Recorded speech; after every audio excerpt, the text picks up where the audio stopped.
today our faculty advisors, Dr. Madhuri Karnik ma'am and Mr. Rahul Adav sir.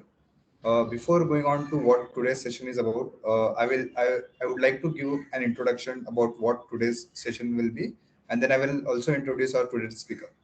So, starting with being an entrepreneur. So, all of you know, being an entrepreneur is an unmatchable feeling. And today, in this diverse world of possibilities, entrepreneurship itself is a spectrum of opportunities. But when you think about it in depth, the reality of being an entrepreneur is that there will be some very hard days and lots of ups and downs. And despite what the media and society leads us to believe, there are a lot of sacrifices that entrepreneurs make, whether that sacrifices personal relationships, time, or financials. However, the major issue lies when you start with zero experiences in this competitive world. It's like riding a roller coaster with no seatbelt.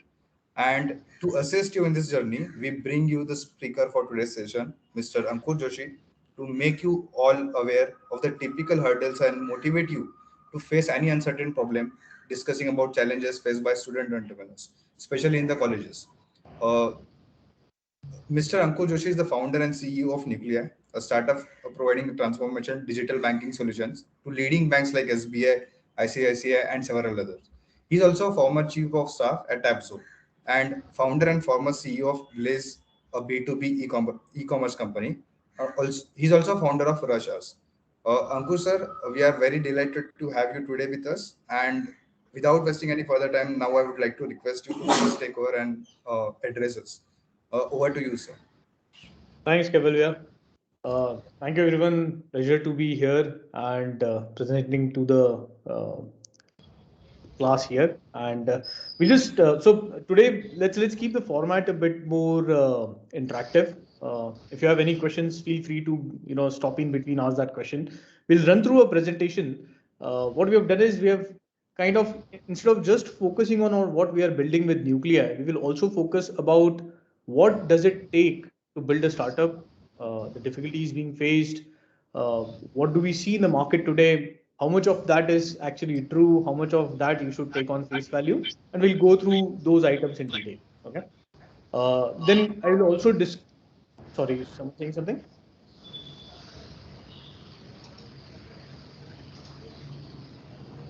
Okay. So we'll also go through in detail in case in terms of what the market views us, what how see the market when there is so much VC money available in the market. How does that have an impact on a startup's valuation? How does that funnel work of funding, right? So, because I'm sure a lot of you would have read a lot about funding news. We, of course, are not funded. We are completely bootstrapped. I'll explain the reasons of why we are bootstrapped as well. And then we'll go from there, right? So, let me just quickly get into the presentation mode. Let me know if you guys can see my screen. Is it visible? Yeah, it's visible. All right, cool. So obviously we are a company, we started in 2018. We are completely bootstrapped. By bootstrapped, it just means that we have not raised external capital till date in order to fund our growth, right? A lot of startups which you see in the market, which you read about in the market, have obviously raised VC funds. This is the fourth company which we are building. So for the previous three companies, we had raised VC funds. So right in 2011 and 12 for Rashars, in 2015 for Blaze, in 2015-16 for Tabzo as well, right? Across all these rounds, we understood what worked, right? What are the positives of raising VC money? But at the same time, we also understood what were the negatives of raising VC money, right? And because of those mistakes which were made by us, the situations we were put into due to external dependency of capital, right? We decided that within Nuclei, we want to run it without having any external dependency on capital, as well as run a profitable company, right? So we have been profitable since when we started, since 2018, and we also wanted to grow globally. Okay. One of the, so we'll come back to Nuclei's journey and what are the principles on top of which we built Nuclei. That will also, I will also cover that when we'll go through the startup's journey, like how does a startup journey look like and what are the guiding principles on which a startup should be built and how we built up our startup, right? So thinking globally, being a profitable company or bootstrap will come there. But before we get into that, let's just understand why are we bootstrapping, right? So uh, ultimately, what is the objective of doing a startup? Like there could be multiple objectives. One of the objectives which is often stated is that it is all about value creation. The secondary objective is also about wealth creation, right? So you want to create wealth gets created when value is getting created. In order to create wealth, so this was one of the tweets by Kunal Shah. I'm assuming a lot of you know who Kunal Shah is, right? So if you can just quickly read, or actually let me also explain. So he says that startups that burn cash are actually burning equity. What he means is that when you are burning cash, you have to burn that cash, you have to raise external capital. So when you raise VC funds, you give out 20% in equity and say you raise $10 million, right? But in order to burn that cash, you are essentially also giving away your equity, right? So when you are burning that cash, you are actually burning your equity. And most founders of hyper growth companies end up with a very small ownership. So if you look at big companies, right? Companies, startups which have made it very, very big. Take example of Zomato, or take example of Freshworks. Both of them listed recently. The founders like hold around single digit percentage equity in the company, right? And essentially to scale that fast, they are doing that at the cost of their own equity. So they're burning their equity to scale up that fast, right? And today their company might be $1 billion valuation or $500 million valuation, but essentially the founder owns a very single digit small percentage of equity or value of that overall valuation, right? So that's what he mentions at the end, that often bootstrap founders become way more wealthier than funded ones, but only funded ones get attention. uh, VC VCs have been in the business or in the media business or have been well known for the last 8 to 10 years, right? Before that, it was not that businesses were not built. Tata's built good businesses, Birla's built good businesses, Reliance built good businesses, and these are the only few ones you know about. There are thousands of other founders or proprietors, you might know them better as proprietors, right? Who have built decently sized businesses, but we don't know about them. Why? Because media has not captured them. Now let's come to the next question, that is wealth creation really success? And you might, so incidentally to the same tweet, Nitin Kamath, who is CEO of Zerodha, he tweeted that since a bootstrap founder won't sell a stake, wealth based on valuation means nothing. Generating profit is tough today. So did you guys understand what he said, what he means? I think Ankur, you will have to just give them a little bit of idea, because this is more about finance, dividends, and profits. Okay. Fair enough, fair enough, fair enough. So essentially, when we talk about wealth creation, we are talking about paper wealth, right? So a company being $500 million worth does not mean that that amount of money the founder has in her or his bank account, right? It is essentially on paper, the value of that company is that high. So a bootstrapped founder who is not going to sell their equity to anyone else essentially does not realize that money in their bank account, right? So generating profits and therefore generating cash flow is essentially where the money gets generated.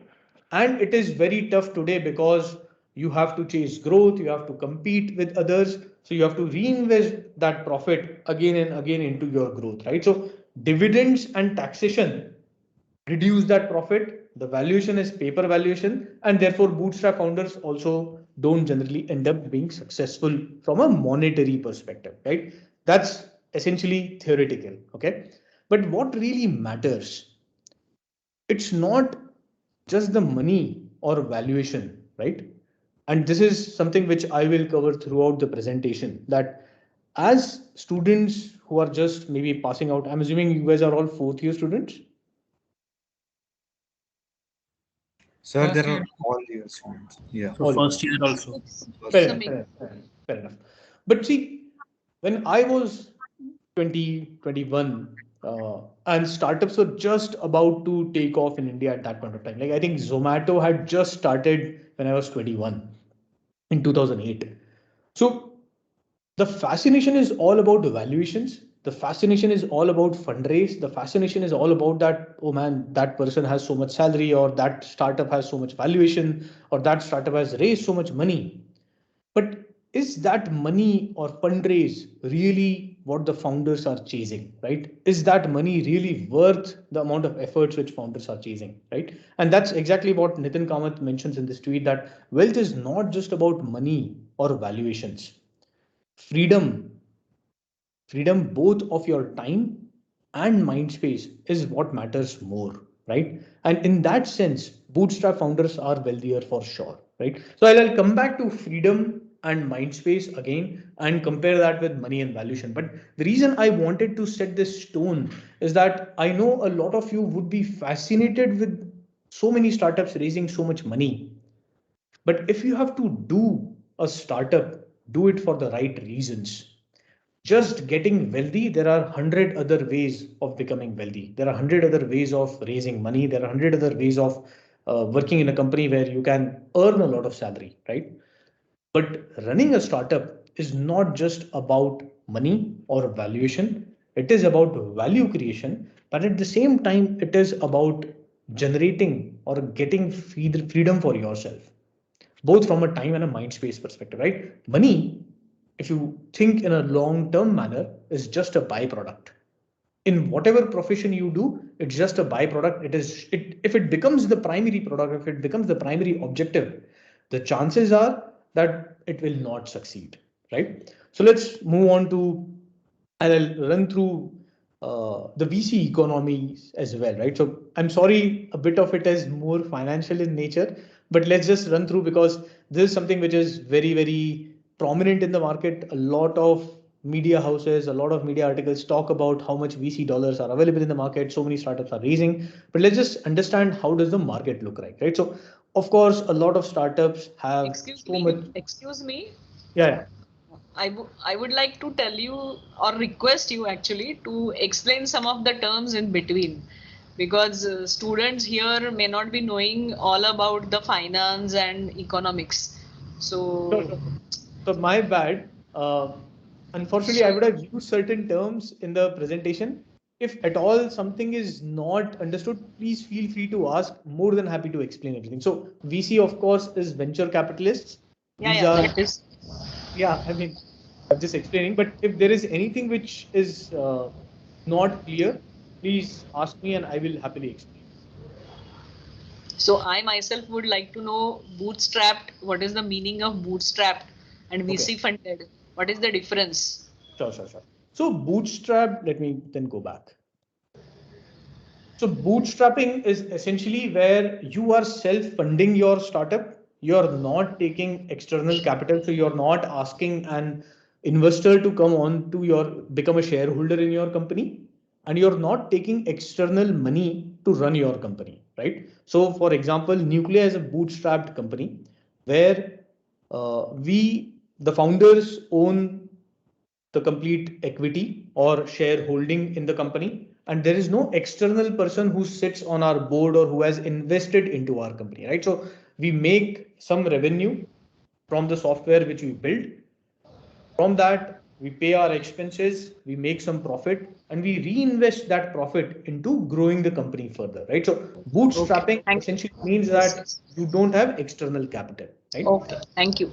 Having venture capital essentially means that you have taken a VC funding and you're given out equity to that particular VC in lieu of that capital or that money. Okay. Thanks a lot. Yeah, of course. So let's look at how the VC market currently looks like, right? So I know a lot of media articles are there in the market around valuations. Some startups are getting valued at $100 million. Some startups is getting valued at $500 million.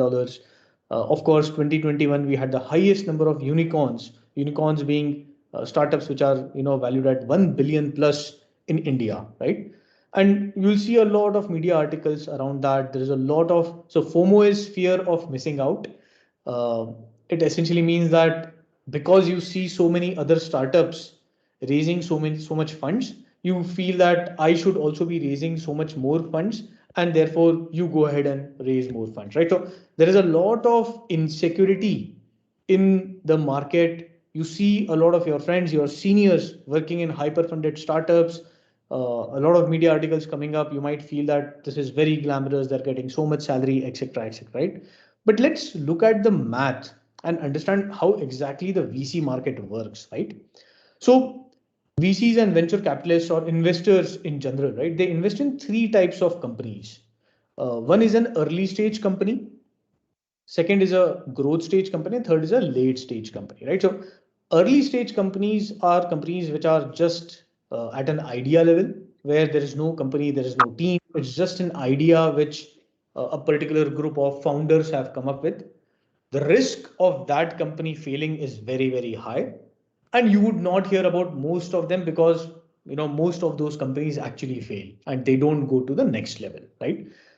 Growth stage companies are companies where they have some sort of a product market fit. So PMF is product market fit, where they have built a product, they have certain customers, and they could understand that in the market there are customers who will pay for their product, right? But these again are companies which are growing at a faster pace, their expenses are more, and therefore they're not making any profits. So these are again some sort of companies where venture capitalists invest. And then you have late stage companies where the revenue of the company is growing. So these are bigger companies like Zomato, Freshworks, etc. They have a good product market fit, possibly across geographies. Possibly they are also making some sort of profitability, and they are still some way from an IPO. So IPO is essentially getting listed on your stock exchange or a strategic sale to a bigger company. Any question on this sheet or on this slide?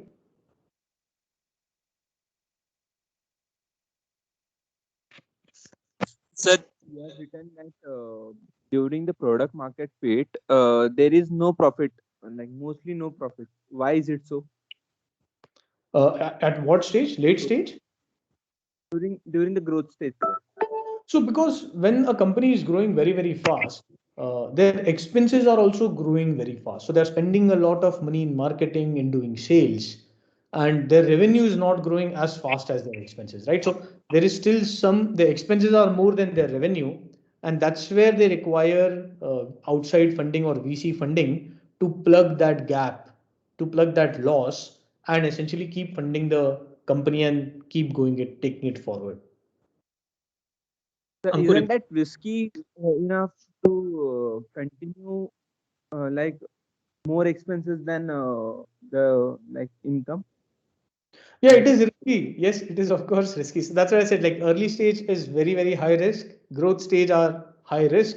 Late stage are still risky. But again, like they are less riskier than a growth stage or an early stage company. So see, venture capitalists invest in risky businesses because they want very high returns, right? So you would have heard about risk returns, right? So if the risk is high, the returns are high. If the risk is low, the returns are low, right? If you invest in a bank FD, how many of you have a bank FD in place, or if your parents would have some sort of a bank FD, right? A bank FD today will give you 4.5-5% return because the risk is low, the returns are also low. But if you invest in a corporate bond or in equity markets, you will get say 10, 15, 20% return, right? Because the risk is higher, the returns are also higher. And venture capitalists essentially invest in risky businesses because they are not expecting 15-20% in returns. They are expecting 10 times or 100 times in returns. Did I answer your question? Ankur, you might just want to, if you're showing the math, you might want to tell them how VCs make money. Like only one will give them 10x returns and 90% of that would So fail. let's look at math then. Okay. So in early stage, as I said, like because it's a very risky business, right? Like it's a very small company, only idea is there. Generally, the idea does not succeed. 60% of these early stage companies actually shut down, right? 30% barely survive, and only 10% of these early stage companies go to the next round. In growth stage, 40% of the companies shut down. So this is what answers your question, that if the risk is high, if they're not making profit, how do they survive? So a lot of them, if their growth is not fast enough, or if the VC is not confident in their growth, they don't fund them and therefore they shut down, right? Another 40% barely survive and only 20% go to the next stage. Even at the late stage, 20% actually survive. So you have examples of like Jabong. 40% again survive in some manner. So Snapdeal. And only 40% of these late stage companies become major winners like Zomato, Flipkart, or Freshworks, right? So if you look at the percentage, it is literally 8 out of 1,000 startups which end up becoming very, very big at a late stage, right? Which can potentially result in good amount of wealth creation. And this 0.008% math works for VCs. Why? Because for these 8 companies, the returns are 100 times of their investment or 500 times of their investment, right? And for them, it works because their objective is to invest in very, very risky assets and only get returns from a few startups so that it can give them an outsized return, right? So they make up their money on the rest of the startups that they have invested and they have failed by investing in these 8 winners, right? But upfront, they wouldn't know who these 8 winners are. So they have to spray and pray, and they are only looking for winners and not about the story is not about the other 992 startups, right? The reason I'm telling you this is that what you read in media or what you read in newspapers are mostly media articles only about these survivors, which is only 8 startups out of 1,000. And you don't necessarily read about the 992 startups which don't survive, right? So the odds of success in startup ecosystem are very, very low. And the risk is very, very high, right? Now, I'm not trying to scare you guys, but I want to understand and make sure that you understand what a startup's journey is all about, right? So let's go through that. Any questions till now? Okay, so let's go through that. Like, so these are some of the things to remember if you're deciding. Sorry, go ahead. Sir, if it's not necessary that the startup can be risky, like if I am doing a startup of some online platform, then it will also be risky. Not necessarily. So not, again, as I said, like not everything is as risky, or like the risk depends on what kind of a business you are running. Okay, sir, got cleared. Okay. So let's just go through some of the things to remember if you are planning to start up, right? And I'll also go through some of the guiding principles which we used or which we followed while building up Nuclei. Now, one of the key things to remember is that if you're starting up, it's a very, very lonely journey, right?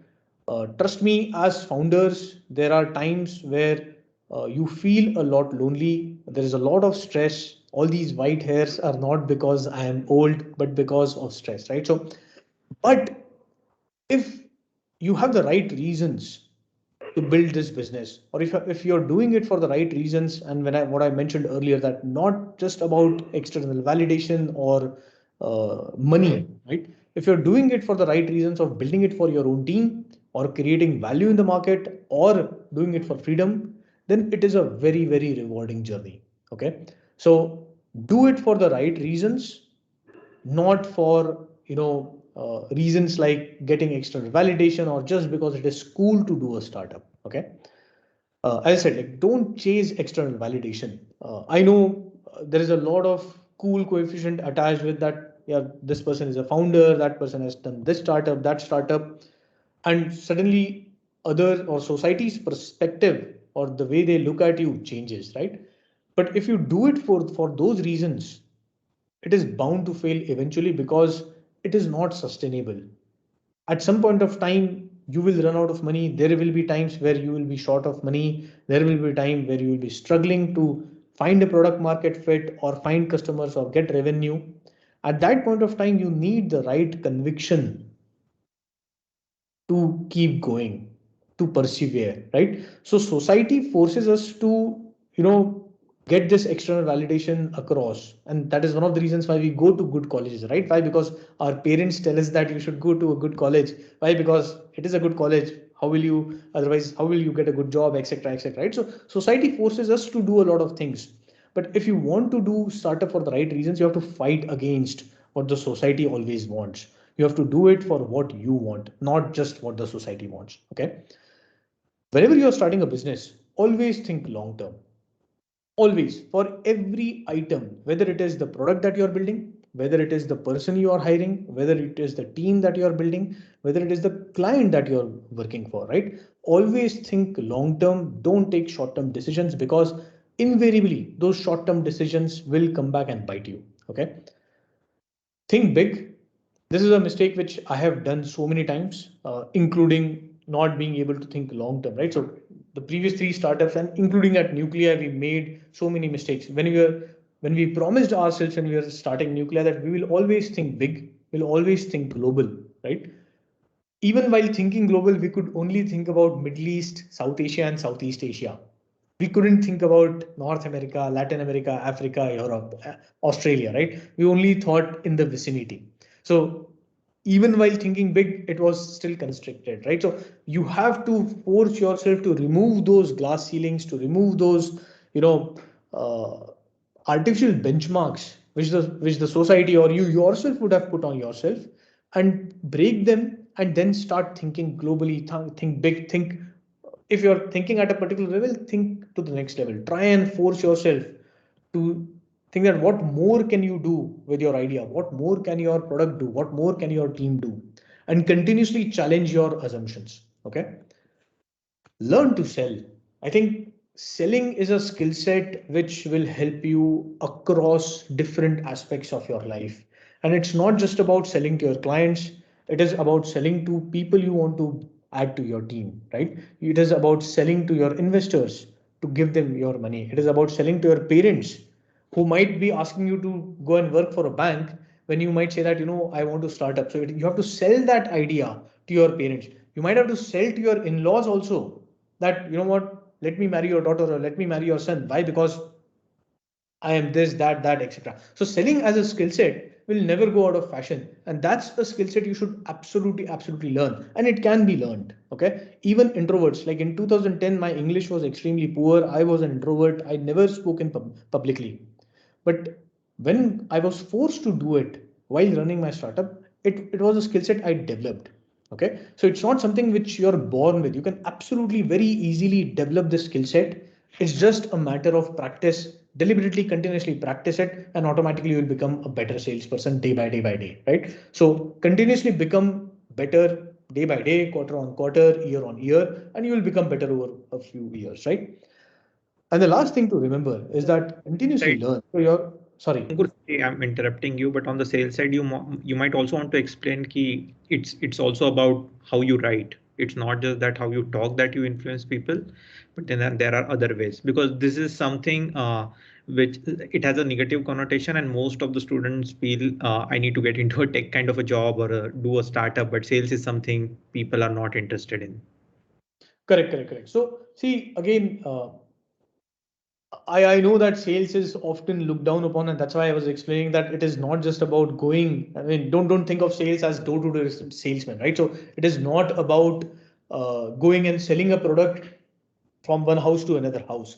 It is about persuasion. It is about convincing the other person about what you are, what your opinion is, or what you are selling, or what your thought process is, right? So it can be sold in multiple ways. It's not necessarily like Aditya said that you have to sell it verbally. You can also write articles about it. That's also a very good channel to kind of spread your thought process, spread your opinion.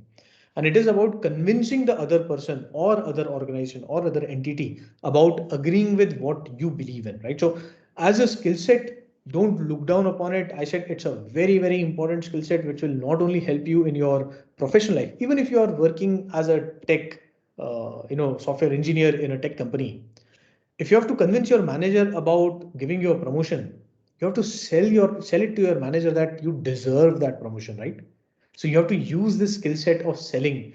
You can maybe write it in a nice email, you can verbally explain it, but at the end of the day, you have to sell yourself.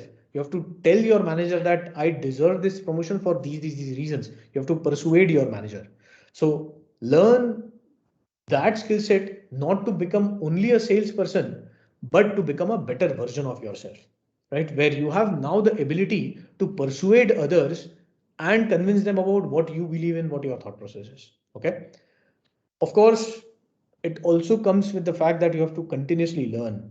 Your learning, and please get this through, your learning does not stop after your degree. Your learning does not stop after some of you might go into an MBA, right? So your learning does not stop after you do your MBA. You have to continuously learn throughout your life. So please read, please write, please be curious about every aspect of life. Because if you are not, then you will get left behind, or whoever is doing this right, who is reading a lot, who is writing a lot, or who is being curious about everything else, those peers will definitely go ahead of you, right? So if you have to be at par with them or catch up with them or be even further ahead of them, you have to do things differently and you have to read, write, and continuously learn and make yourself, as I said, a better version of yourself. Okay. Any question on this?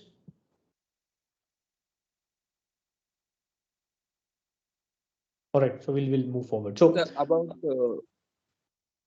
hello. yeah, go ahead. So I had a question, as you said, think big and think global, but sometimes by thinking and big and global can lead us to make the mistakes in the smaller segment in the base in the start. So how can we do both at the same time? So, thinking big and thinking global does not mean that you don't execute well at a micro level. I'm not saying that don't execute well. So thinking and having a vision in place is all good, but at the end of the day, you have to also execute properly in a step-by-step manner and starting from scratch, right? So just because you're thinking global or thinking big does not mean that when you're starting up or when you're building up your product from the step one or going from that 0 to 1 journey, right? You don't execute well. Of course, you have to do that right as well. They're two For independent. long-term goals, we have to prepare a lot of short-term goals, right? Yes, sir. Thank you,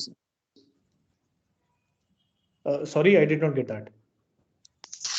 Thank you, sir. For long-term vision, we have to prepare a lot of short-term goals, right? Absolutely, absolutely correct. So it's just that those short-term goals should add up to the long-term goal. So having a short-term goal that in the next quarter or by March end I will do this, but not having what you're trying to achieve or not having an objective for end of December 2022, then it does not make sense, right? So start with a 3-year plan or a 2-year plan or a 1-year plan, whatever your definition of long term is, right? And then work backwards and set milestones in smaller milestones, because if you don't have those smaller milestones, it's difficult to motivate yourself looking at a very long term goal or a long term milestone, right? So have a milestone at the end of 2022, but if it helps, have a quarterly milestone, have a monthly milestone, whatever works for you. Basically, having a vision for the company ahead. Ankur, can I add an example here? Yeah, please go ahead. I think most of the students can relate to this, because now if this is especially true for final year students, one of the criteria that you look at before applying to a company is salary. Okay. And while it's very easier said than done that you have to think long term, plan in a short term, then have short term goals and execute. But if you want to run your own company in future, then you should be looking at the skills that you want to build so that you will be able to run that company and not necessarily go after jobs which pay you the highest salary. So many a times it happens you take decisions which are not in the interest of your long-term goals. So it's easier said than done, but then you have to introspect as well. Did you guys understand what the example which he gave? It's a very good example. Yes, means he said that instead of earning money in short term, you should develop skills. Like if instead of doing internship at Google and Microsoft, you can do internship at smaller startups, like 2 or 3 people. So more burden will be on our side, and we will making decisions of our own rather than someone is saying that ये लेके आ, वो file इधर से उधर रख, उससे अच्छा है. No, you're absolutely right. So essentially in bigger organizations, you might get paid more, but because of the bureaucracy, because of the team size itself, right, the responsibility which you will be given will be very, very small. And because of that small amount of responsibility, you will not learn a lot. But if compared to that, if you work in a smaller organization, the responsibility which you will have will be a lot more, and you will learn a lot more. So if you look at, linear versus exponential curve, the linear curve goes in a straight line, right?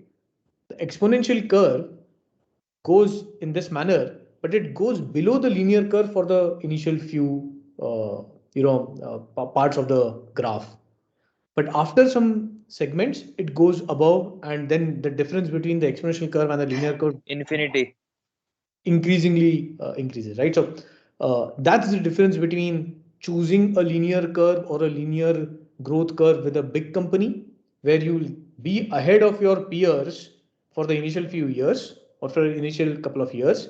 But if you choose the exponential curve, which is essentially where you will be learning a lot, your salary might be below the linear curve for the initial couple of years. But then once you go through that linear curve, the difference will, increase very, very, or become very, very big over the next few years, right? Because you would have learned a lot more, you would have a lot more knowledge, and people can trust you with a lot more responsibility, and therefore will value you more. Like, as simple as that. Any other question on this slide? Hello. Okay. Yeah. Whenever go we ahead. talk about linear curves and exponential curves, there is generally a huge factor of in this department as well. Sorry, come again. Your voice is cracking. We can't hear you.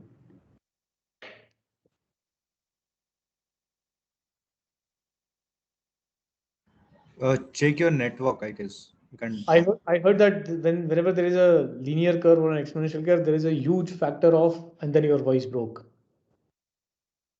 Did Maybe anyone else write hear down what the question in chat.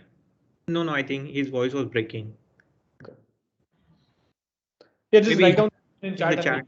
Questions in chat. Yeah. Let's move forward. Essentially, these are the mental models which, and going back to the last point where we talk about continuously learning, being curious, reading and writing. As an individual, as an individual who's just starting their career, right? Whether it's in a startup or whichever role you take up in any other organization, right? It is very, very important to have these mental models in place. And these mental models are essentially thumb rules or frameworks which you use to take decisions and take better decisions as you grow in life, right? So we just describe and run through few key mental models. Aditya, you want to take us through these mental models? Yeah, sure. Yeah. So we'll just run through a few mental models which will give you an idea, and then at the end we'll also tell you what more reading material you should pick up. So yeah, Aditya, go ahead. Yeah, so this is in continuation with what Ankur said, that you have to read a lot, because whatever growth that you can get, because there are so many things that you will need to apply while developing, while running your own company, and not everything will be taught in a school. So you have to develop those skills on your own. So reading is the first thing that you have to do. So for mental models, I would suggest there is a very good resource.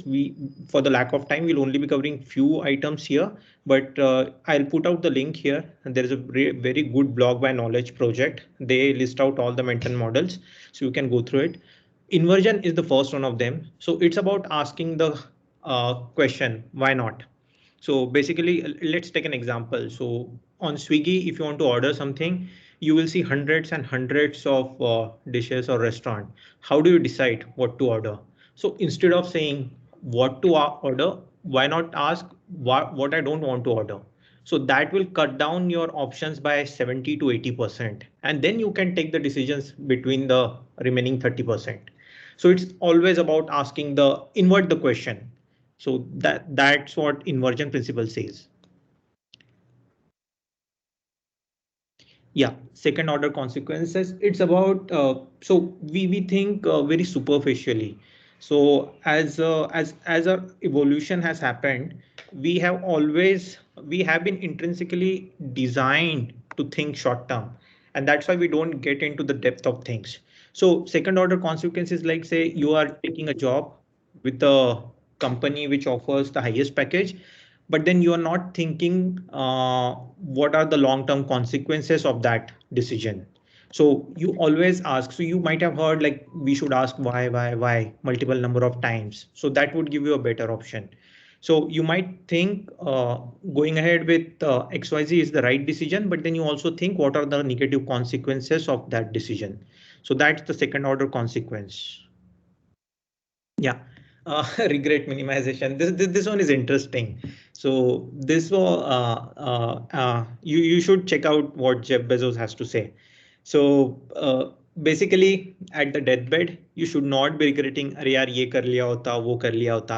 Like many people, after 30 or 40, they would think, "I should have given that idea a chance. It was a good idea." But then the boat has sailed, right? So if you think you're interested in doing something, if you're passionate about something, do give it a try. That's the only way to figure out whether you are passionate about it or whether you are capable of doing those things. Otherwise it's a theoretical exercise. So always try to minimize the regrets that you would have. Just think, how will I be feeling 10 years down the line? I don't know how many of you have seen Three Idiots. Could be a generation gap here, but has a lot of you seen Three Idiots?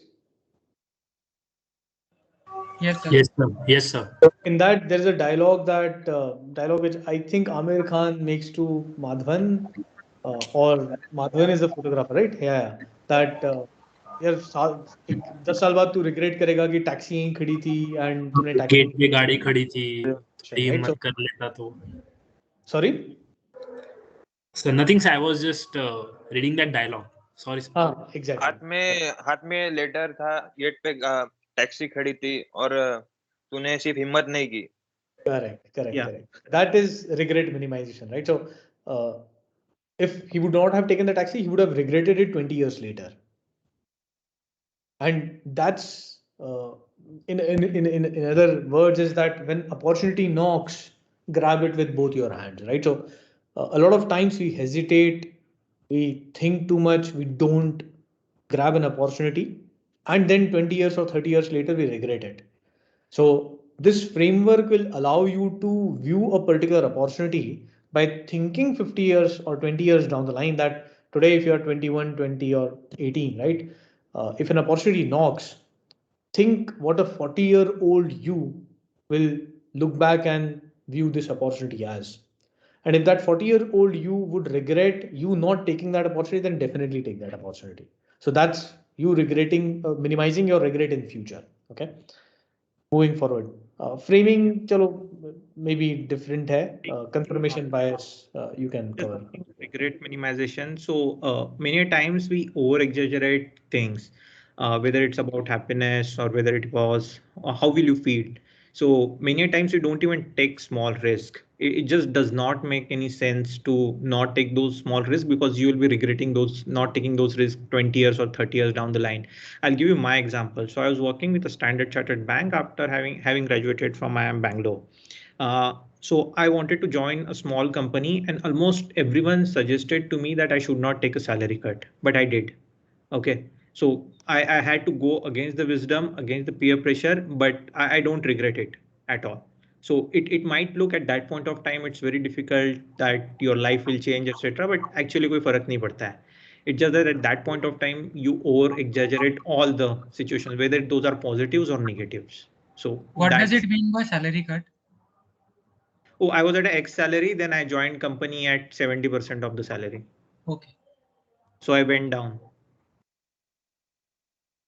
Now in conventional wisdom, that will be called that, yeah, it's a complete no-go, right? You should never do that. You should always increase your salary. And that's what we also spoke about earlier, right? Thinking from a second order consequence, or not taking a short-term decision, but thinking long-term. The amount of learning which Aditya might have in that smaller company in a year versus what, and again, nothing against Standard Chartered, but versus what Aditya will have in a bigger company with lesser responsibility in a single year will be worth 10 times of the salary cut which Aditya would have taken, right? So if he would have stayed in that company for 3 years, he would have learned 30 times more than what he would have learned at Standard Chartered. And that will continue, that will start reflecting in his compensation 3 or 4 years down the line. So suddenly that exponential curve will move over and above the linear curve and we'll start seeing the difference. Okay. It's not like banks. I think they come here for placement. So yeah. So further readings on mental models, as Aditya said, read about Knowledge Project. There are like they also have a lot of good podcasts. So go through those podcasts as well. But also read about Charlie Munger. He is the partner of Warren Buffett. He writes about biases and mental models a lot. So definitely, Google Charlie Munger and read about that. Also read about Cialdini's principles of persuasion, right? So this again, Aditya, if you can just post a link in the chat itself, so it will be easy. Okay. Put a link to the book. Yeah. Okay. Any other questions on this? I know the session is slightly bit more theoretical, but we wanted or intended to make it this way because, quite honestly, when both of us thought back, in our college, when we were in college, no one taught us these things. No one told us anything No, about. sir, it's great actually. We were not knowing a lot of things in this. It's a great lecture. Yeah, so again, like the point was that because we understood it too late, that these things are very, very important if you have to succeed in life, if you have to succeed in whatever role you do in life, right? And therefore, we thought that we might cover it. You might not understand 100% of it during this session, but even if you absorb 50% of it or even 20% of it, but take away the key words, Charlie Munger, mental models, regret minimization framework, and read about them later on and absorb them over the next few months, few weeks, I think it will have a exponential outcome for you during the course of the next decade, right? So that's why to talk about compounding as well, because all these things compound ultimately. Yeah, actually, why don't you explain compounding as well? Like stock market and crypto, right? So I don't know about crypto, but yeah, stock market, yes. Yeah, but even other things also compound. So we can just ask people, can you give other examples of where compounding happens? I know numbers are very easy to visualize, put it on Excel, you can see the graph, but then there are other things also which compound. Skills compound, sir. Networks compound. Very good. Yeah. Yes. Very good. There are habits. Habits Yes. compound. Very good. Not bad. Pretty much everything compounds. You're absolutely right, actually. Basically, you should also apply inversion principle here and ask what doesn't compound. Yeah, But right. Knowledge compounds a lot, and it's very easy for us to say. But then having I've been reading books for last 5-7 years. Ankur must be reading it for more than 10 years, and then you can see the difference. It's very difficult to figure those things out in the next 6 months or 1 year. But yeah, after 5-7 years down the line, you will see the difference. Relationships compound. Okay, so don't take your relationships for granted. And when I talk about relationships, this is all the relationships that you have, right? With your mentors, with your professors, with your peers, with your college friends, with your school friends, parents. Every relationship compounds. It's just that you have to make the effort to make it stronger week on week, month on month, right? And those relationships, so as someone said, that pretty much everything compounds, including knowledge, habits, stock market, all these things, and Experience. to put in that effort of increasing it every year on year basis. Excuse me, sir. Experience also compounds. Sorry? Experience. Correct. The experience is essentially knowledge, right? So if you're like your knowledge about particular aspect increases by 20% in this year, next year it will become 20%. So 1.2 into 1.2, right? and therefore it will compound at that rate every year. So whether it is experience or whether it is your knowledge, both compound. Absolutely right. So do read about these things. I think these will hold you good over the next few years. These will help you stand out from your peer group, from everyone else over the next decade or so, right? So these are important things for you to break the next benchmark or set a new benchmark for yourself or break the glass ceiling for yourself, right? So that's the cycle you should get into, where you're forcing yourself to level up every few years or every year and learning new things, compounding while compounding your knowledge, your experience, everything else, right? Relationships including. All right. So parting thoughts, as I said, like I did not want to scare you about saying that startups are a not great place to work in, right? But it's a difficult journey. If you're starting up, it's a difficult journey. Working in a startup is equally difficult, right? It's a lonely journey. But if you're doing it for the right reasons, it is very, very, very, very rewarding. You have a lot of freedom. You have a lot of freedom of decision making. You have a lot of freedom of time on your hand, on mental space in your hand, and those are the items which actually you will value over a period of time, not money. Trust me, the college which you are at, money will never be a problem in your life unless you're splurging money right, left, and center, right? So if your expenses are too high, of course, money, like then any amount of money will not help you. But if you're controlling your expenses properly, leading a decent life, I don't think money is going to be a problem in any one of your lives, right? So optimize for the right things and then go forward there. So parting thoughts, be disciplined about whatever you do, right? So habits, someone said habits, right? So uh, creating habits or building these habits, whether it is about reading a book every day, writing something every day, uh, you know, physically working out every day, leading a healthy life. So I'm sure when you were young, I was told Making that. a discipline, I think. Making a discipline. Correct. Right. So, early to bed, early to rise makes a man healthy, wealthy, and right, like man or woman, right? Healthy, wealthy, and wise, right? So, all of us are taught this when we were young. But quite honestly, I really understood this when I was 28, 29, where I had to sleep early, I have to wake up early, I have to physically work out, I have to remain healthy. Wealth is not just money, right? So don't think wealth is equal to money. Money is a subset of wealth. Wealth is the relationships which you have, the time which you have on your hand, the freedom you have with you. All those things comprise wealth. Money is just a subset of that, and wisdom, which will come as your knowledge compounds through the years, right? But all these three things will only happen if you are disciplined about it. Okay. One other perspective to give is that look at all the people you think are very, very successful, whether it is Bill Gates or Sergey Brin or Steve Jobs, all of those people, right? Warren Buffett, Reliance, Tata, anyone. And then look at all those things and understand what are the common habits which these successful people have. And again, like I'm just giving you names. People who you think are successful could be very, very different. But then, make that list and then look at what are the key habits or common habits between those people and then pick up those habits.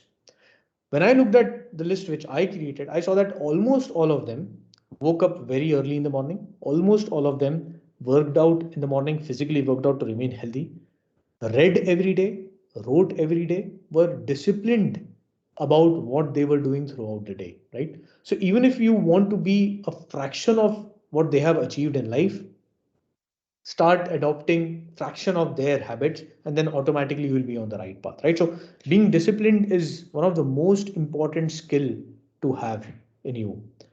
Of course, these are your formative years. Do not waste them on frivolous things. The amount of times, like regret minimization, right? So the amount of time I wasted in going to random parties when I was 22, 23, 24, today I regret. Like I could have spent that time in, compounding quite a few relationships instead of just Developing a skill. sorry. Developing a skill, I think. Developing a skill, I would have done that. it's not just like I'm not going to give you a very academic answer that you should have sat at home and then studied. No, you could have Not gone out. academically, sir. gone out with a friend and strengthen that relationship, because those relationships also compound. So the amount of time you spend and who you spend that time with is a decision which becomes very, very important. So don't waste your time, because time is the only non-renewable resource you have in your life.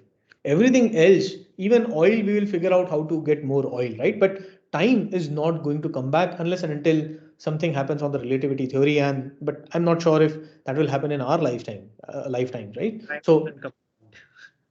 sorry. Time doesn't compound. Yeah, it doesn't compound. Correct. It doesn't compound. So don't waste it. And if you dream to be different than the crowd, if you dream to stand out, if you dream to be, be unique, then you have to do things differently than what everyone else in the society is doing or what your peer group is doing, right? If your peer group is going out on a Friday night and partying till 4 a.m. in the morning, you want to be part of that group, definitely be part of that group. But then don't expect to be different than that group. You are part of that group, right? If you want to be different, then probably you can go out on a one-on-one conversation with your professor or one-on-one conversation with a friend you value that relationship with, and then come back, sleep early, get up Saturday morning, work out, become physically healthy, read through Saturday. That's how you will become different. That habit, you will not see the difference between you and your peer group who's partying on a Friday night in the first 3 years.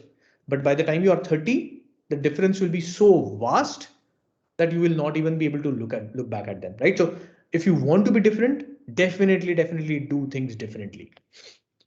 Just to add to what Ankur said, I'm not sure how many people are could figure it out, but just don't take everything literally. We don't mean you don't party. You have to have fun, but it does. But optimize your time. Just make sure what your long-term goals are, and you are working towards it. And if you are working towards it, it's fine. Yeah, like you can indulge in things that you want to, but yeah, if you want to be different, you will have to do things differently. So rightly said, Aditya. Prioritize your thing, I think. Correct. So I We don't should mean know to the say that, priority of.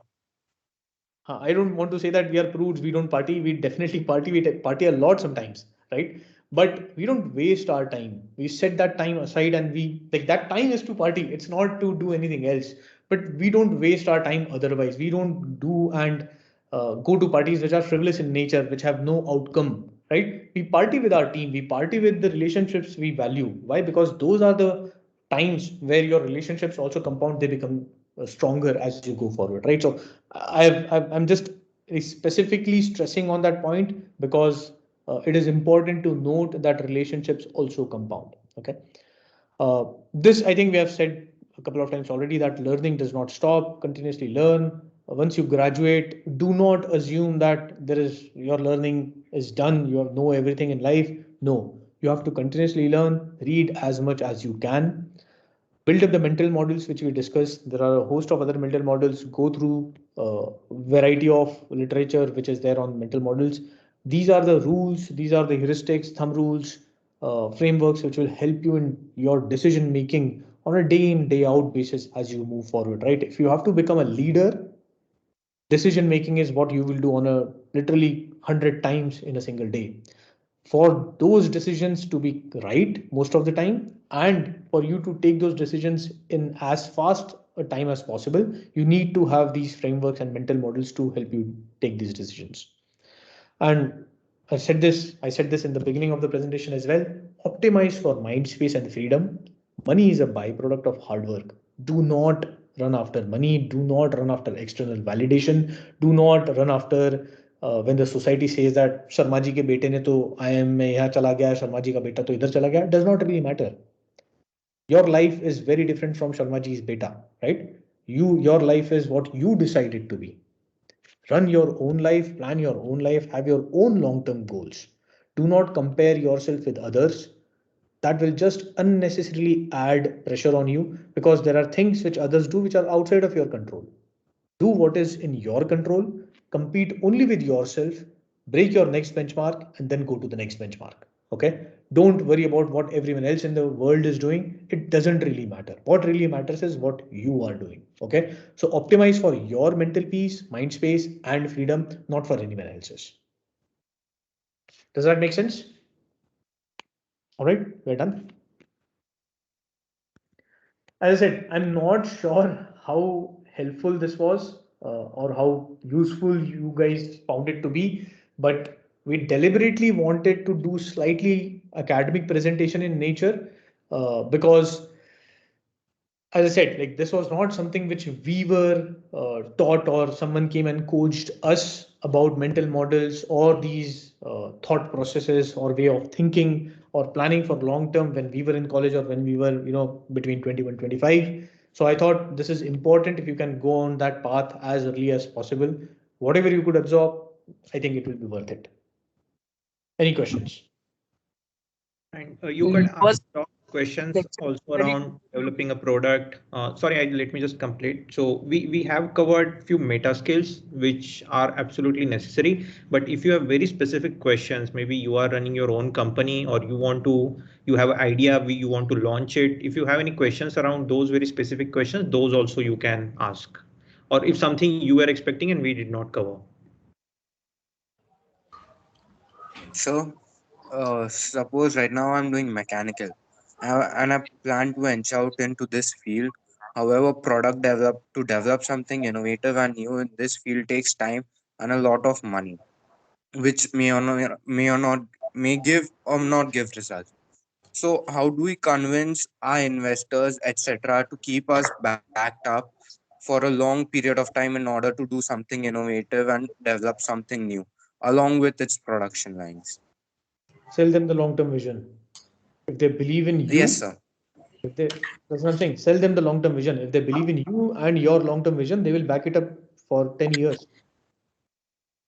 Okay, See, sir. if you're Thank doing you. it for the right reason, there is no shortage of money in the market. If your idea is good, if you're doing it for the right reasons, there's no shortage of money in the market.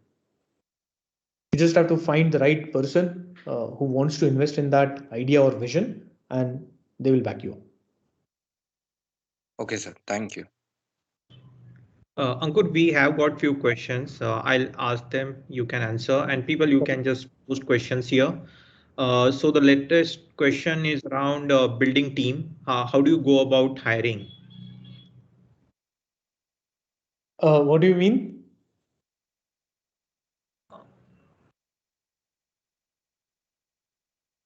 Which question is this? I'm just going through the chat myself. Okay, so you spoke about things that we can do at an individual level, but running a company requires a team. How do we find a team and successfully sell them our vision? It's a continuous process. Like probably I spend 25% of my time even today hiring people or convincing people or selling to. So as I said, like selling is a skill set, right? You don't sell only to your clients, you sell to your team as well. Continuously. It's not a one-time activity that once you have sold to them, then it's all sorted. No, you continuously sell to them. What is the next vision? What is the next step? Where are we going? How are we going? How are we tackling this particular problem? Because you will face a lot of problems, right? People will have questions.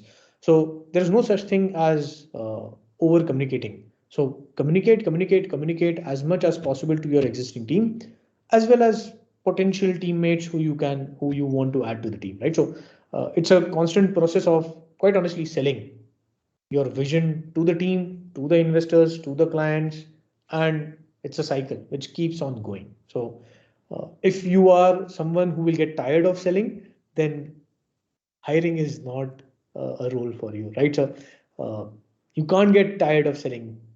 Hiring is, quite honestly, as difficult as doing sales. Okay. The next question is around why did you select finance and banking sector for Nuclei? So good question. Essentially, when we were starting in 2018, we wanted to not raise external capital and therefore wanted to enter into an industry which could pay us money upfront, and that will help us in becoming profitable as well as take care of our own expenses, team salary, infrastructure, etc., office rent, all those things.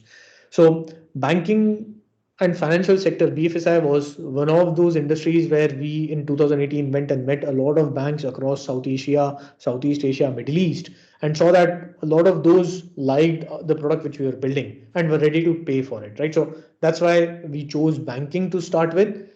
In 2018, initially we had started with 3 industries: banking, telcos, telecom, and insurance industry, right? So we met a lot of executives across all these three industries today, but we chose banking because they were ready to pay us upfront, right? Today we are now also speaking to a lot of telcos, and maybe couple of years down the line, we'll also get into insurance products. So that was the only reason why we chose banking. Ankur, you might also want to talk about problems. What happens is, especially with tech guys, they want to build something and then sell, not the other way around. Like they don't do market research. Fair enough, fair enough, fair enough. So one of the things which we changed, or the approach we took, which was different with Nuclei, was that instead of building a product and then going and selling to potential clients, what we did in early 2018, before even starting or registering the company for Nuclei, we went and probably met around 100 odd, most of them were banks, but 100 odd banks, telecoms and telecom companies and insurance companies, right? And discussed with them exactly what were the challenges they were facing from a tech perspective, which we could help them solve. And let's say, for example, a bank in India, let's take IndusInd, they are one of our clients. They said that this is one of the problems which they have, right? So then we took that information. We went and met ICICI. ICICI gave us more information. We went and met SBI. They gave us more information. We collated that information and realized that we could build a platform. And then we went back to those banks again and said that, you know what, if we build this platform, would you buy? And they were like, yes, this not just solves our problem which you mentioned to you, but it also solves other problems. So then we started selling that product back to them, right? So we built that product along with the customers instead of building it on our own and then going and trying to sell it to them, right? So that was the different approach we took. Today also, when we are building any new product, whether it is around junior banking or whether it is around solution for small and medium enterprises, for banks only, right? We have devised a product roadmap. We are now going and meeting a lot of bankers, asking them that, will this work for you? Will you pay for it? And they suggest that, you know what, make this change, add this, remove this, etc., etc. So even before starting to build that product, we are having these conversations with these clients, right? And getting a soft approval from them that they will pay for this product. Once we have good amount of approvals from multiple banks, we will then build that product and then sell to those banks. Aditya, did I cover that? Anything for you to add? There are lots of questions which I've missed. So one is around your rush hour. So how did you start and what did you wish to come up? मुझे समझा नहीं, but I think the idea is how did you start and what mistakes you made? What were your learnings? I think that is something people would want to know. So by the way, Rush Hours is in Pune itself. So we have now, of course, sold the restaurant chain, but you can still visit.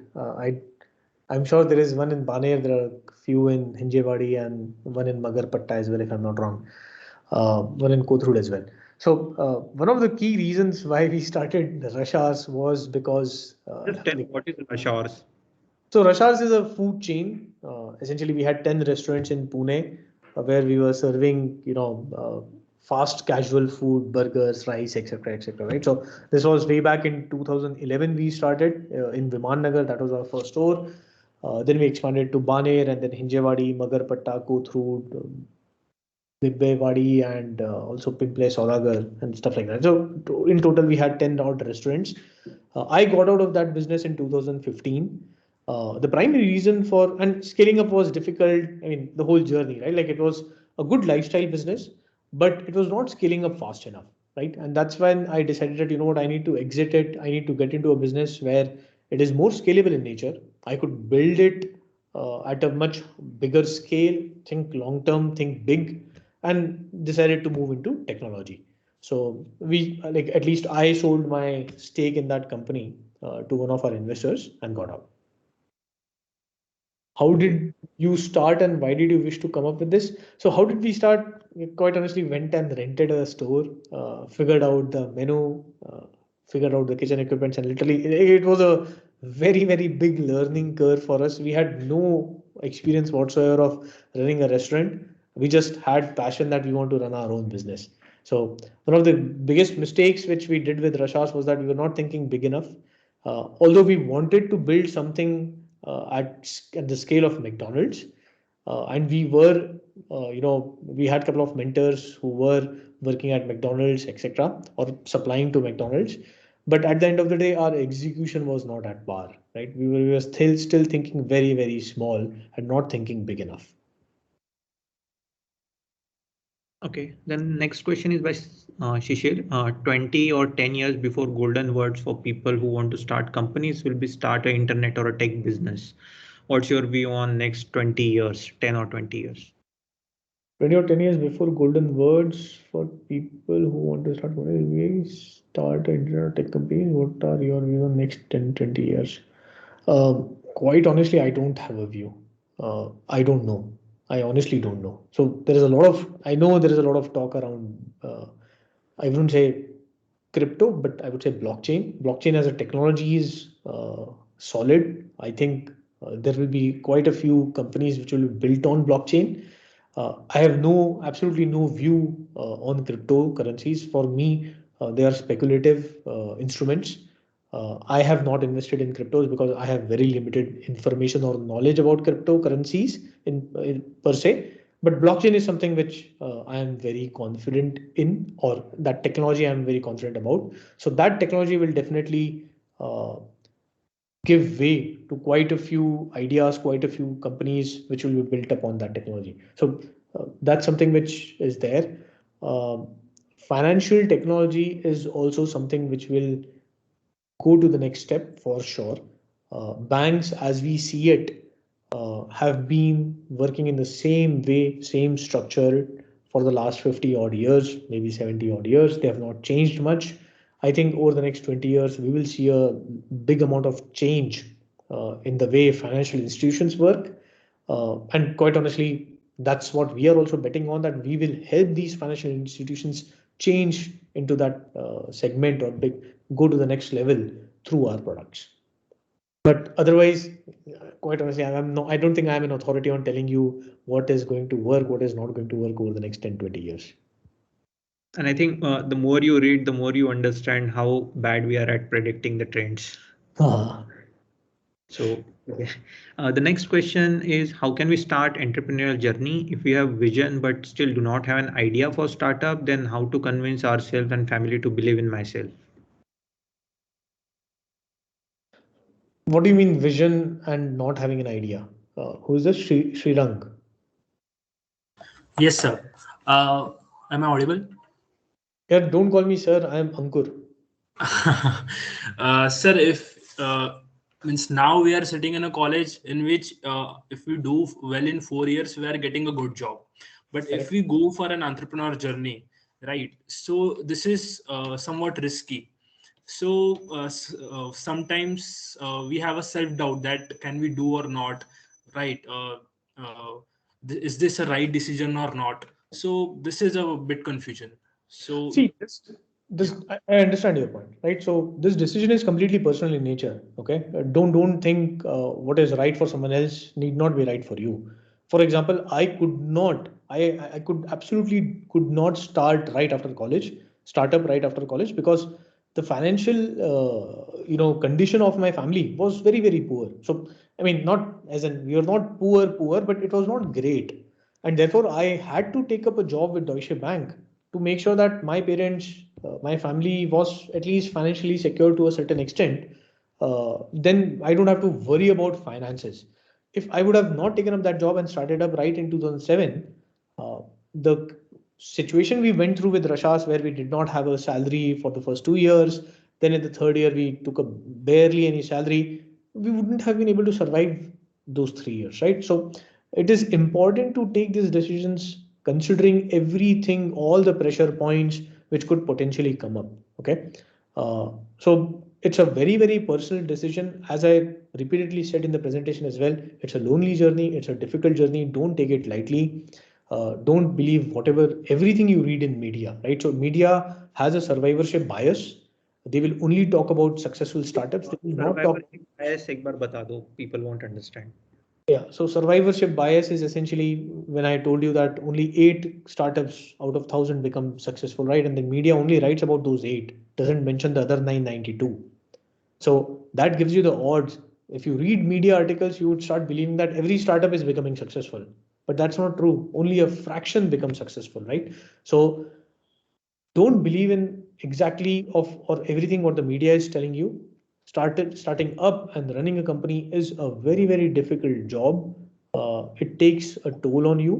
But if you are willing, as I said, again, linear versus exponential, right? If you're willing to sacrifice in the short term to gain the benefits in the long run, and you're doing it for the right reason, not just chasing money. Yeah, if you want to just chase money, go and work in any big organization, you will get a decent salary. You will have enough money to lead a decent life. That's not a problem, right? But if you're chasing it for the right reasons, then and you're okay sacrificing for a few years, then it's a very good decision. One thing, Ankur, can you just elaborate on the right reasons why one should do? Like, okay, money is not the reason one should do. Impact can be sometimes, but it's not like doing a social startup is a complete different thing. So then what are the right reasons? So do it if you want to attain freedom in life. Okay, and do it. So at least for me personally, the reasons have kind of upgraded over the last 12 years. I started with the reason that I want my destiny in my own hands. Of course, I was a fool back then. I'm still a fool, but at that point, I was a bigger fool, right? So that was a foolish reason to start up. Uh, you just don't have your destiny in your hands because there are so many outside variables in place. Today, at least today, what I have learned over the last 12 years, I could say that I'm doing it for freedom and I'm doing it for mental peace and mental space, right? So I don't want to be in a place where someone else is controlling my time, or I don't want to be in a place where I don't have freedom to take decisions. So those are the items I'm optimizing for. As I said, leading a decent life financially or your lifestyle, right? Standard of life living. For that, you don't need a lot of money.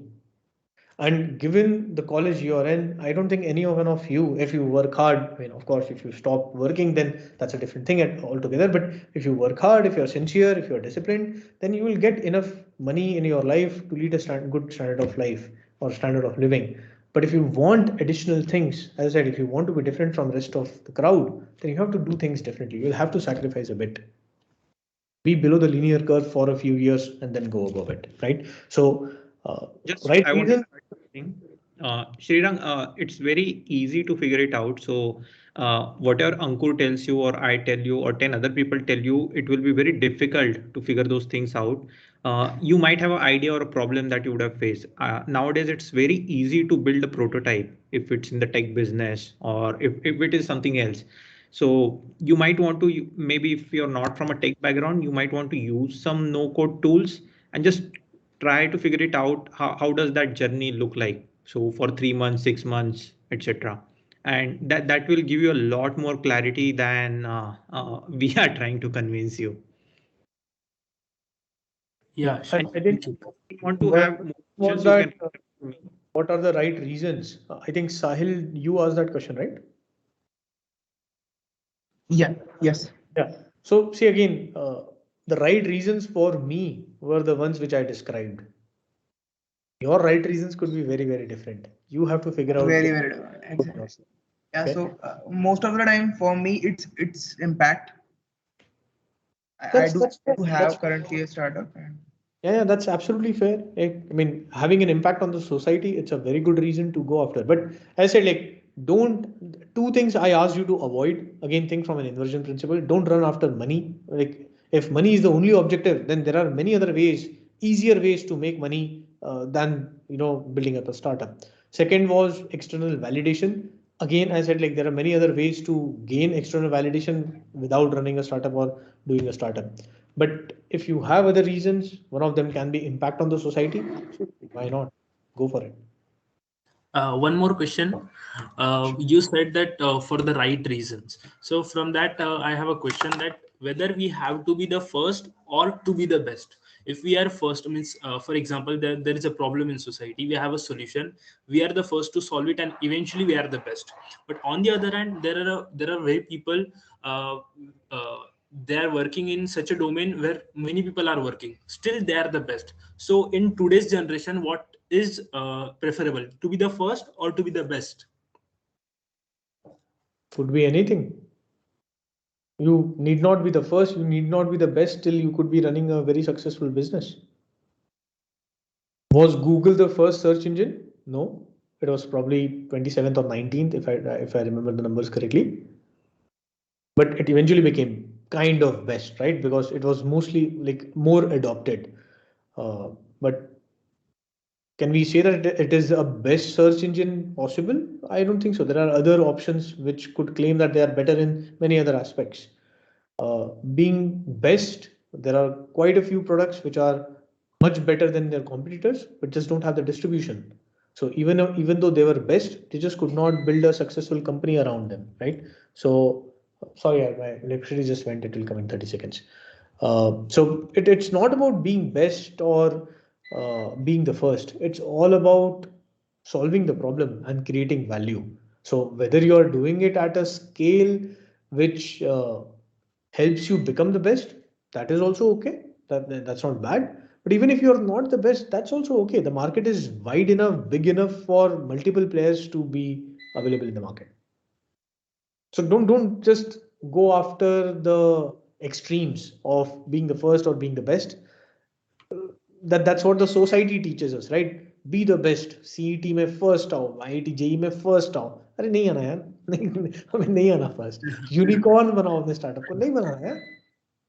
Right. क्यों बनाए? Like, why should we run after demands of the society or the media? If the media is saying that your startup should become a unicorn, नहीं चाहिए हमको. Like, I'm perfectly happy with a 200 billion or 100 billion startup. Why should I become a unicorn? I don't want to become. That's not my objective. You're building a product. Is your objective to like, that product to be the best in the market? Why? Like, not necessary, right?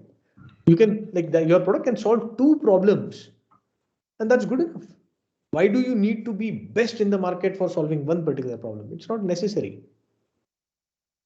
Right. Okay, we will move to the next question. Kushal has asked that Kunaja once said to build a $1 million company, you need at least 10 people who can generate wealth of 100K by themselves. It seems a Herculean task to find such people with passion and determination. How we go about finding them, or do we create their value by passing on everything we learned? See, as I said, like hiring is a continuous task. Attracting good talent, good people with the right attitude to work with you is a Herculean task, rightly said. And you have to do this continuously. It does not stop anywhere. But once you figure out that this person is good, make sure that do whatever and make sure that they stick with you, right? So getting good people to work with you in your team is very, very difficult.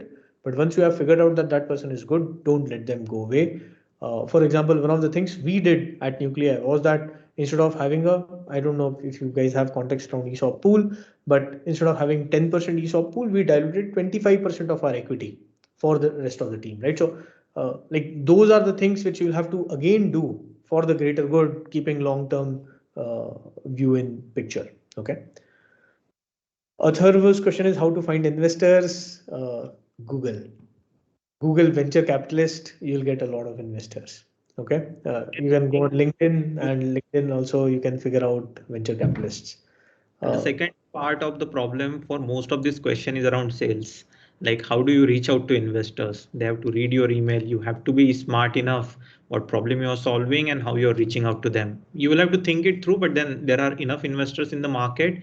If the idea is good and there is a traction, you will get the money.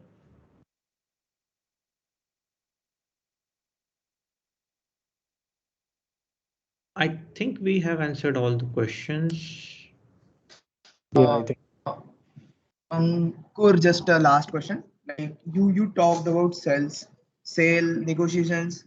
That's all good, and I'm continuously working on it. But there's another part of conversation which is like having tough conversations, the hard conversations, hiring, firing, then telling someone that, see, look, you are not worth this equity. Then what's that? How does that work? You rightly said these are hard conversations, right? So it is all about empathy and understanding the other person's perspective, right? So as you go on your journey of learning and developing your sales skill set, there will come a stage where you will have to look at things from the other person's perspective, because then you'll be able to articulate your arguments in a much better manner, right? So having hard conversations become harder if you don't view the situation from the other person's perspective. If you look at it from the other person's perspective and also empathize with their situation, then those conversations don't necessarily remain hard conversations. Okay, they can be made very easy because it's all about understanding each other. If people understand each other, if people look at situations from other person's perspective, then automatically the differences go away. Okay, or they can, if not the differences don't go away, they can at least come to an understanding or a middle ground. So read one book called Hard Things About Hard Things. It's a book on startups. I feel it's a very good book for any startup founder to go through. It discusses a lot of these problem statements which every startup comes across, and then suggests few possible solutions which you can implement. So one of like quite a few chapters are about having these hard conversations. I think you will find that interesting. Did I answer your question? Works. Okay. All right. Yeah. Actually, I'm just planning to do that. I have downloaded the EPUB. Okay. I have. I will do it definitely now. Yeah. So next question is from Kritika. Smaller startups are eventually included or bought by bigger companies and they sell it for only money. Don't the creators or owners of the startup feel anything about losing the claim on their product or startups? Actually, they do. So when we sold Tabzo to Amazon, if you look back, one of the founding team, the senior team of Tabzo, whenever we speak to each other, like one of the regrets or disappointment which we have is that there's no Tabzo right now, right? Like it does not exist, and that's kind of a legacy which we created, which is lost. So yes, there is regret in your mind that you are letting go of your legacy, letting go of your uh, kid, right, or a child which you have essentially kind of built up from scratch, and that's something which you have to live with. So it's part and parcel of the job. You have to learn to live with it. You have to learn to convince yourself that it's okay, and you go ahead with it, right? So not everything is going to be rosy, not everything is going to be perfect, and as per your expectations there will be difficult situations, there will be decisions which you won't completely agree with, but you'll have to take anyways and move on. So you're absolutely right, Kritika. It does feel like legacy is lost. I think we covered all the questions. I think so, right? Yes. So one question, Shubham, if I'm taking internship at Nuclear or the company is investing in my startup, what kind of relations would they expect from me? And to take it up offline, so he will connect with me. वो बाद में करते हैं. Fair enough. All right. I think we have covered all the questions. Okay. All right. Any other question, guys? Girls?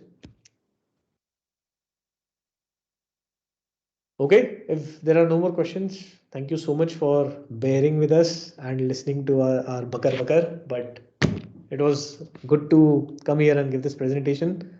And thank you so much. We had a great time, Ankur. Thanks. I really hope that you're not just saying it. कुछ तो value add. No, I mean it. It was great. Believe me, I mean it. Cool. Good to know that. Okay. All right, guys. Have a good night. Wish you all a happy and peaceful 2022. Take care. Wish you the best. Bye. Bye. Thank you so much. Thank you so much for addressing. Yeah. Okay. Thank you, everyone. You can leave the session now. Thank you, Adao sir. Thank you, Aditya, for cooperating. And thank you, everyone, for attending the session. I hope this was great and met your expectations. Yes. Okay, well, thanks for your cooperation and arranging such events. Thank you.